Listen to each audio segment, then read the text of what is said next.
This is my informative speech for speech 1311. This is my audience.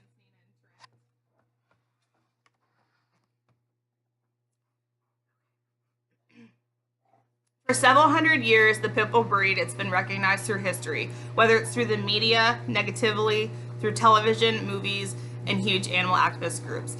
I think that you might recognize a few of these famous pit bulls. I know most of you have seen The Little Rascals. It just so happens that sweet old Petey was an American pit bull.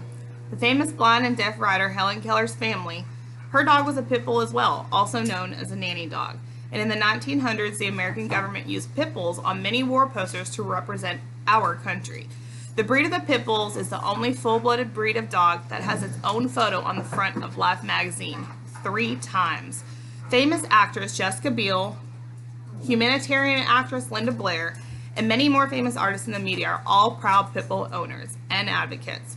Actresses such as Jessica Biel is also a proud owner of a pit bull. The American Pit Bull, also known as an American Pit Bull Terrier, originated within the United Kingdom. This breed is a descendant of terriers and also mastiffs. The Pit Bull Terrier was originally a breed that was used to engage in sports such as bull baiting, bear baiting. When most people think of a pit bull, they immediately think of a big, scary, large-toothed, aggressive dog. What most people don't understand is that the breed is actually very family-oriented. Pit bulls can be territorial, but with the proper upbringing and training, they're amazing with kids and other dogs. They have a super strong will to please, and they're very protective over the people whom they trust. The breed is not people aggressive, but however, they're aggressive towards other animals, which most breeds of dogs are aggressive towards other animals if their family's around. The pit bull is one of the only breeds today that can show complete, true human emotions. When trained properly by a strong, firm owner, these dogs are able to socialize in everyday settings. Other names for a pit bull terrier include, but are not limited to, a pit bull, pitty, half and half, a pit terrier, American Staffordshire Terrier, and some other old-fashioned names are like a family dog, a rebel terrier. These breeds, they're recognized by some of the largest dog clubs in America, the NKC, the UKC, the APRI, and also the American Canine Association. This breed has very distinct characteristics. They stand short, they're stocky and wide, they have large shaped heads with floppy ears. A lot of breeders crop their ears for showing, but nowadays most breeders, they're not cropping the ears so that their ears stand a little droopier, and it makes for a softer appeal so they don't look so aggressive. They have a thick head, a really thick neck, and a super long skinny tail. They're extremely lean and muscular. Some are short, some are tall. It depends on the exact breed. They have really soft, shiny coats. They come in all different colors, from white, black, red, brown. There's silver ones, and there's even tri-colored ones. It depends on how they're crossbred. The 2 most popular groups of pit bulls are going to be the blue nose, which is actually a really dark gray, and their noses are like a blue or black color, and the red nose are a brown or a red tinge, and they usually have a light tan nose. Pit bulls are extremely intelligent. They learn really quickly. When worked with from a really young age, they're super easy to train. They leash train. They know commands. They can sit, stay, shake, do all the stuff that a normal dog would do. Unfortunately, many Americans have taken this breed for granted. They use them for blood sports. It's really uncivilized and inhumane. Pit bull fighting rings have been around forever, but pit bull support groups and advocates work every day all over the media to find these rings and shut them down.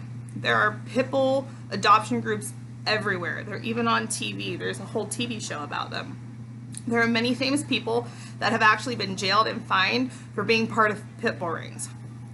With groups of advocates, rescues, and proper placement of this breed, these dogs make great companions, great family dogs, and great forever lovers.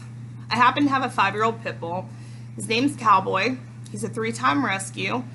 He's been hit, been placed in a fighting ring, abandoned, hit by a car, shot by a shotgun, and basically left for dead. I rescued him when he was about a year old. Someone had abandoned him on my farmland. Cowboy was deathly afraid of people and very malnutrition. I worked for months trying to get him to come up to the house, and one day, there he was.